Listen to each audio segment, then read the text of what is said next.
of #MSC Cares for Adolescents and Youths, building resilience in the time of crisis. We are hoping that every one of you is well and safe sa inyong mga tahanan habang pinapanood ito. And in this series, we will be sharing to all of you ways on how to cope in this time of crisis amidst the COVID-19 pandemic. You'll be hearing from different learning service providers who are experts in their respective fields. And you viewers will be accomplishing different activities that aim to strengthen your mental health and build your resilience. The students who will be participating in this event with the best outputs will be winning amazing prizes. 5 of you may receive 300 pesos worth of prepaid load, which will surely be helpful given all the classes online these days. The third prize will be a power bank, second, a Wi-Fi modem, and the first prize is a brand new smartphone. How incredible is that? So surely all of these prizes will be of so much help to all of you, especially during these times. Before we continue though, we'd like to let you know that this is a project of the Marinduque State College Gender and Development Unit in partnership with the UNILAB Foundation and Heads Up PH, the mental health pillar of UNILAB. Our topics for today will be focused on how to process and address negative thoughts and how to build our confidence in ourselves. Before we talk about that, we will first hear a message from the Director of the Office of Student Affairs and Services of the Marinduque State College. Please welcome Mr. Arnel M. Lantita.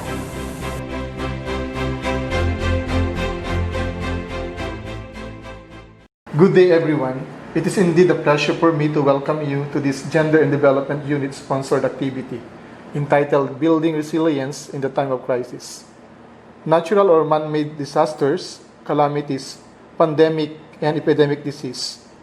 Wars can bring adverse impacts from individual to global scale. Aside from its social and economic implication, it can also bring detrimental effects to the mental health of people.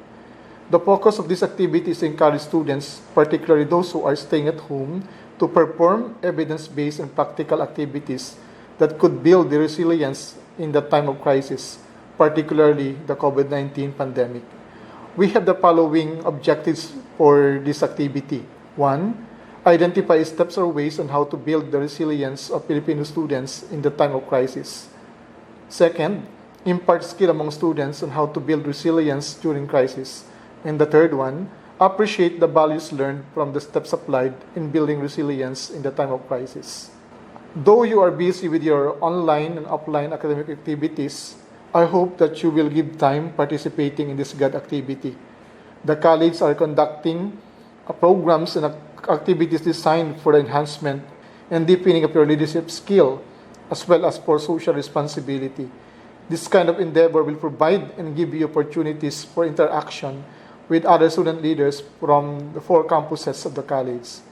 I want to wish you all very fruitful discussion and interactions, and I look forward for your full support for this activity. Thank you, good luck, and keep safe. Thank you very much, Sir Arnel. Now we shall hear words of inspiration from none other than the Vice President for Academic Affairs of the Marinduque State College. Ladies and gentlemen, let us all welcome Engineer Melito L. Girondo.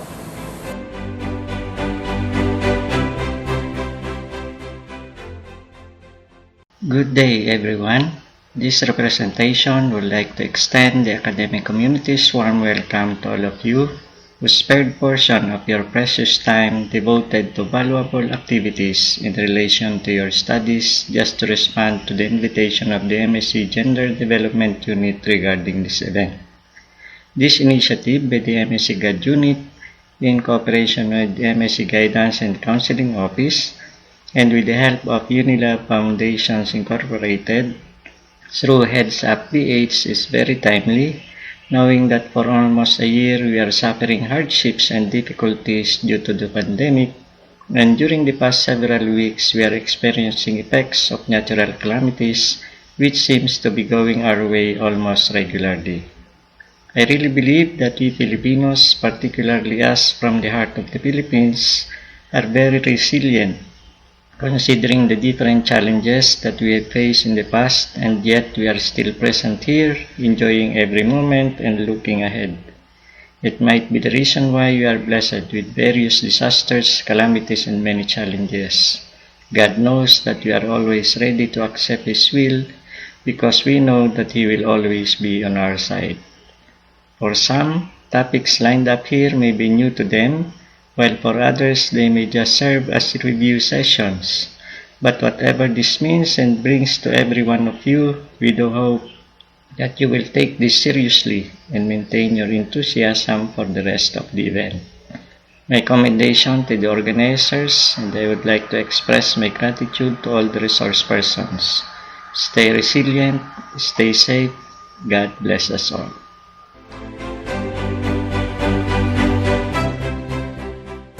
Thank you very much to our Vice President for Academic Affairs, Engineer Melito L. Hirondo.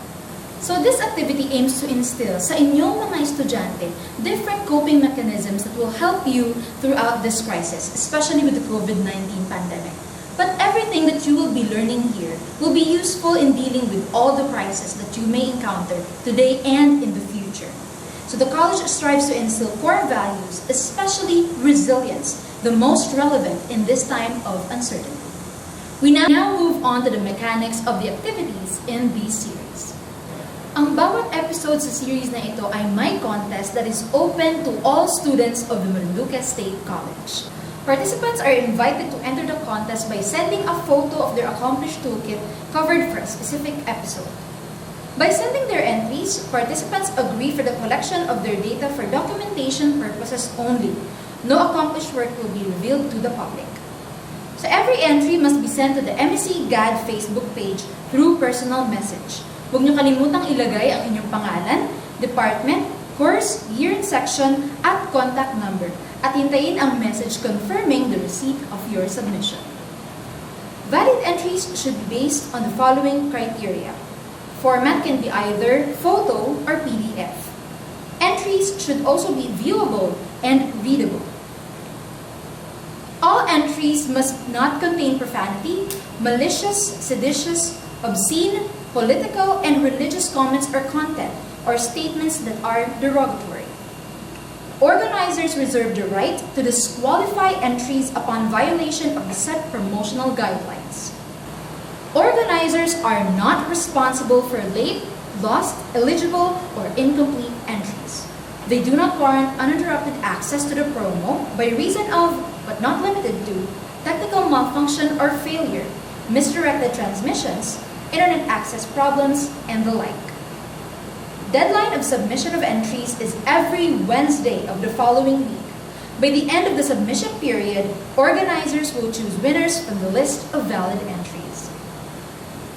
The decision of the organizers is final and binding, and no correspondence can be entered into. The winners will be announced and posted on Friday of the following week. So there will be 6 winners declared for each tool or topic, which will receive the following prizes. So again, 5 consolation prizes, equivalent to 300 pesos worth of load. The third prize is a Powerbank. Second is a Wi-Fi modem, and the first prize is a brand new smartphone. Winners will be contacted by the organizer to give instructions on how to claim their prizes. Upon claiming of prizes, contestants must present the valid proof of identity and their COR. If through a representative, please provide an authorization letter. And finally, organizers reserve the right to change the terms and conditions as deemed necessary without advance information. Sa bawat topic ay may 3 winners ng major prizes at 5 winners ng consolation prizes. With all of that being said, I think tayong lahat ay ready nang ma-meet ang ating learning service provider for this episode to talk about 2 topics, awareness and confidence. Our speaker graduated with a Bachelor of Science in Psychology degree from the Arellano University in 1993. She went on to pursue her Master of Arts degree in Psychology from the Polytechnic University of the Philippines, graduating in 2005. In 2015 naman, she earned her doctorate in Guidance and Counseling from the Philippine Normal University. With that, let us all welcome Dr. Jellian T. Ricafrente.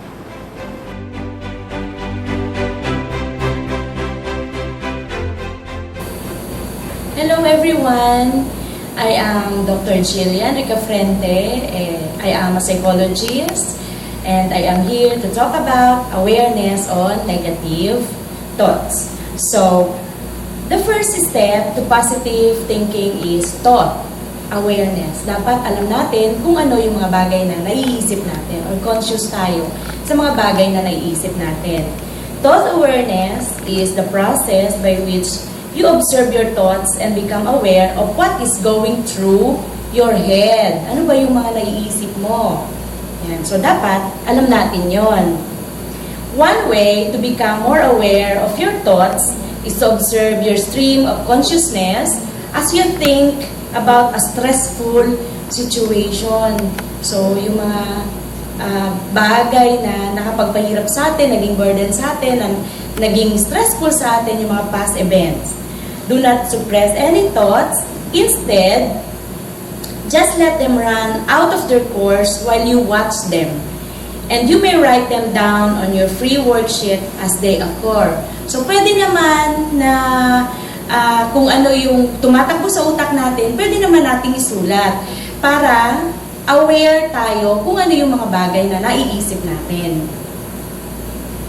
And by logging your negative thoughts for a reasonable period of time, you can quickly see patterns in your negative thinking. So, marirealize ninyo doon kapag sinulat ninyo na meron palang mga bagay na mali sa naiisip ko. When you analyze your diary at the end of the period, you should be able to see the most common and most damaging thoughts. Tackle this as a priority. So, kung ano yung mga thoughts na parang hindi maganda na naiisip natin, so dapat yon ang ating bigyan ng pansin. Thought awareness is the first step in the process of managing negative thoughts, as you can only manage thought that you are aware of. So, syempre naman, hindi naman tayo hindi naman natin alam kung paano i-manage natin yung thought natin kung hindi natin alam kung ano yung mga bagay na iniisip natin. That is what we call thought awareness technique. Yung pagsusulat po sa diary natin, kung ano yung mga naiisip natin, lalo na makita natin yung hindi mga magagandang bagay na naisip natin, ang tawag po doon ay thought awareness technique. In thought awareness technique, every thought you wrote down and rationally challenge it, asking yourself whether the thought is reasonable and does it stand up to fair scrutiny. You may identify. So, sa pag-iisip natin, kung tama ba yung ating, kung anong meron sa naisip natin, meron tayong mga may identify na mga factors like feelings of inadequacy. The other one is worries that your performance in your job will not be that good enough. Another thing is anxiety that things outside your control will undermine your efforts. Worries about other people's reactions to your work. So, yun yung mga bagay na ma-identify natin kapag meron tayong negative thoughts. And then, from there, let's have an activity for us to be able to identify our negative thoughts, and then from there, we would be able to have or to realize the best practice that we did to analyze our negative thoughts. The title of the activity is Sailing Over the Waves with a Positive Mindset. So, after nung ginawa natin na activity, doon natin ma-realize o doon natin makikita o magkakaroon tayo ng accomplishment na kumbaga madidevelop yung positive mindset natin. So, ang instruction is that sailing across the ocean is difficult when waves are high. The big splashes of water could make the boat shake or sink. In life, we may also encounter waves, and staying afloat over these circumstances might be challenging. But with the right mindset, you can overcome these problems. Do this activity that will help you challenge a negative thought and turn it into positive ones. The objective is to develop and identify ways on how to reframe a negative thought into positive one.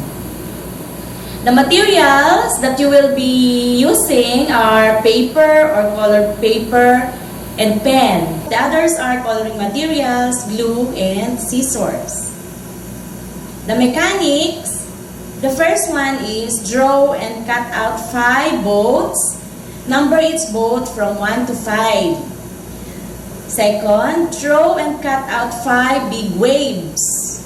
This is where you will write your answers to the questions. Number each wave from 1 to 5. Third is, draw and cut out a rectangle. This will serve as a seashore where you will write your action plans. The next, place each boat above each wave. And then fifth, after that, write your answer to question number 1 on the first wave, question number 2 on the second wave, and so on. And number 6, write your action plans on the rectangle or the seashore. And the last one is put them together to create a portrait. You can add some elements like sun, birds, and etc. And thank you.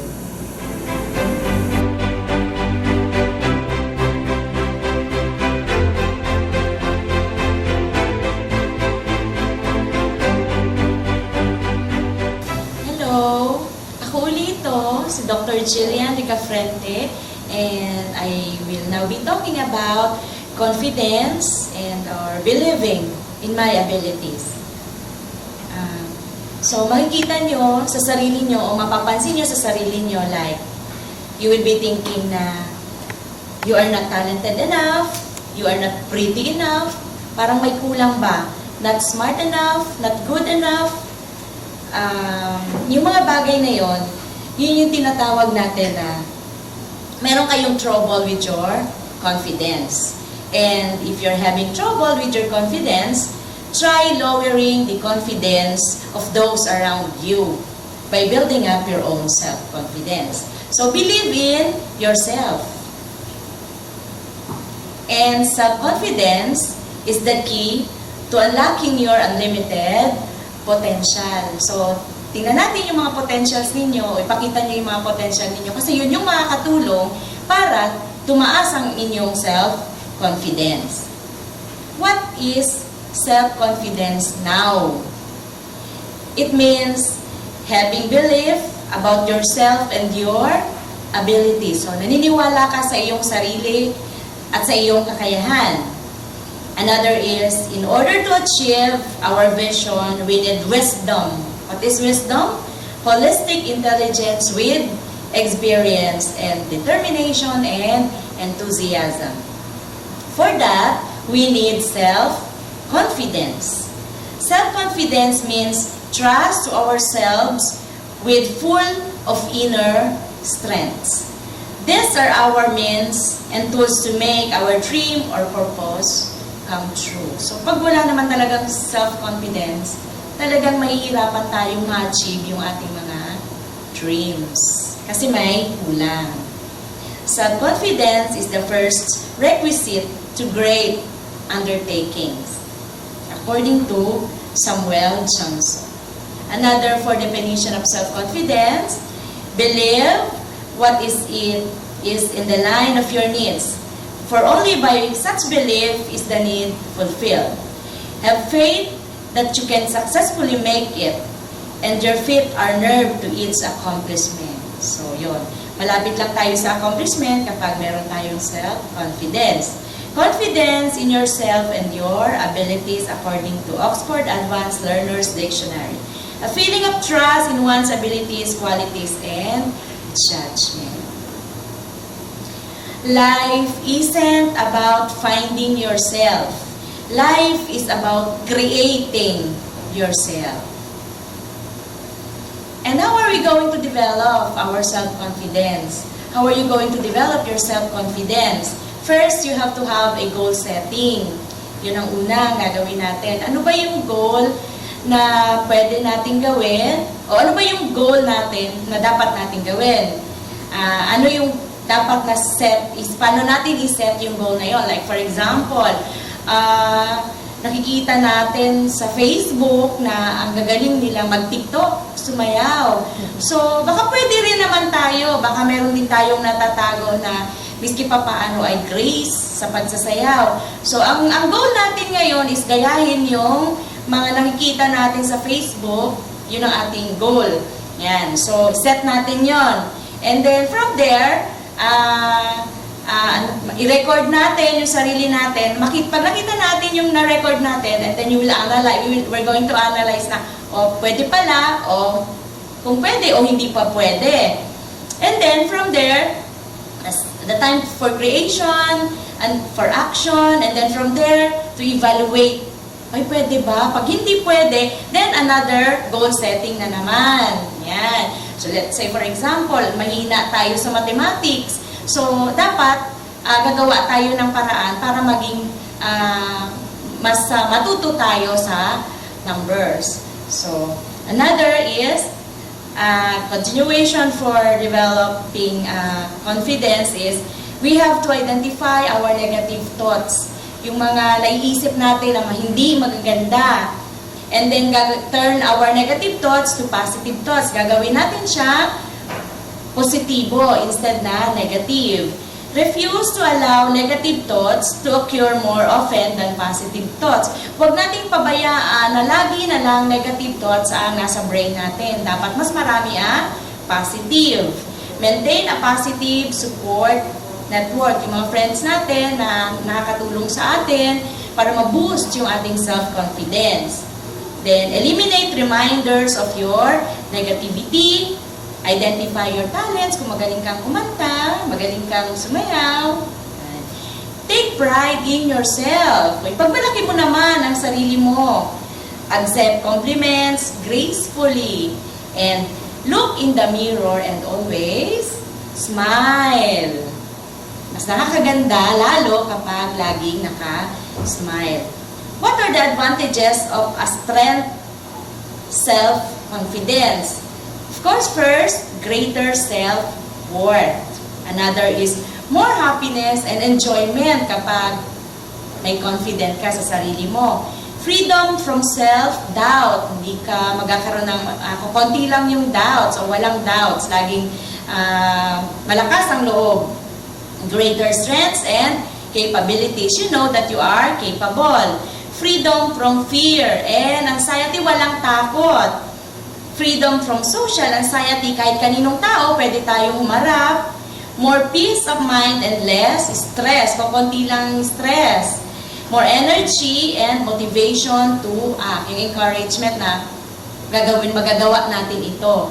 And greater success, more beneficial and enjoyable interaction with others. So, pagkapag meron tayong self-confidence. Remove negative thoughts like, I cannot do it. I am not worthy. I must be perfect. I must not make a mistake. I'm not good enough and nobody loves me.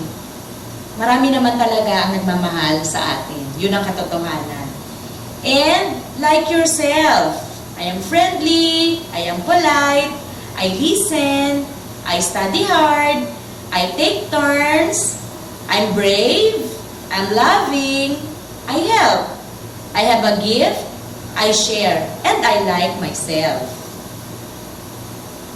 Sense of worth and self-confidence comes when you accept yourself as you are, not when you're trying to be what other people expect. So, hindi tayo tanggapin natin ang sarili natin kung ano ba tayo talaga. Hindi yung nabubuhay tayo sa expectation ng ibang tao. So, pag nakita mo yung pusa na dumaan sa harap ng napakaraming aso, that is what we call self-confidence. O, wala siyang takot. Brave yung pusa, ano? So, from there, we have to have naman an activity. The title is Believing in My Abilities. The objective is to to identify, build confidence with, and appreciate the value of believing in one's talents, skills, abilities, and interests. The materials are paper or colored paper, pen, coloring materials, glue, and scissors. Mechanics. Get 5 pieces of 1/4 size bond paper.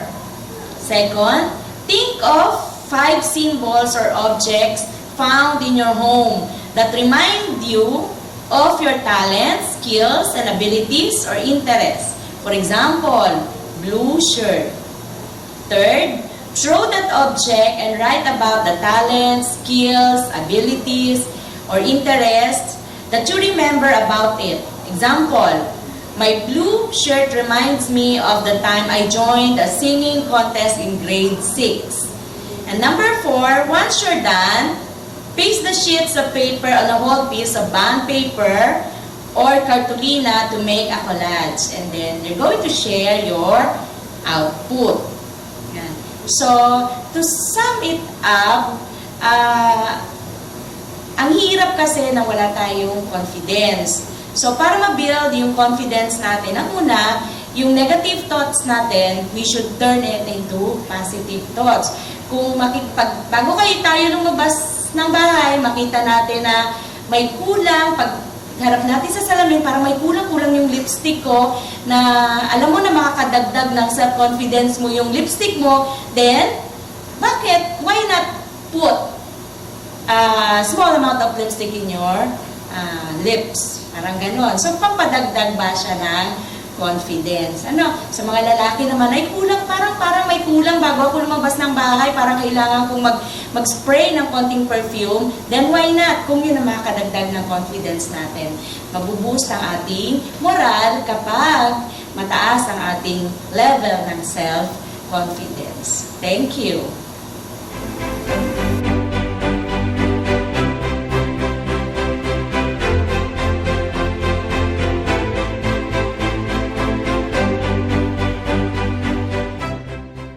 Thank you very much, Dr. Jellian. Totoo po talaga na we have to address our negative thoughts that may be eating away sa ating kumpiyansa sa sarili. Tama po talaga na we have to approach things in a logical manner by separating facts from opinions and reframing our mindset and really acknowledging our abilities and talents that will help fortify our belief in ourselves. So thank you so much once again to our learning service provider for this episode, Dr. Jellian T. Ricafrente. Before we end this session, we'd like to encourage our students to accomplish an evaluation form in Google Forms by clicking the link. That will also be a requirement for you to be qualified para manalo sa mga prizes na nabanggit natin kanina. Again, this is a project by the MSc Gender and Development Unit in partnership with the UNILAB Foundation and Heads Up PH.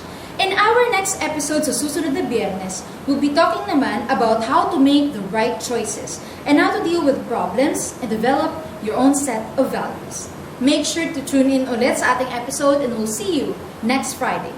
Thank you so much for watching and always remember that MSc cares.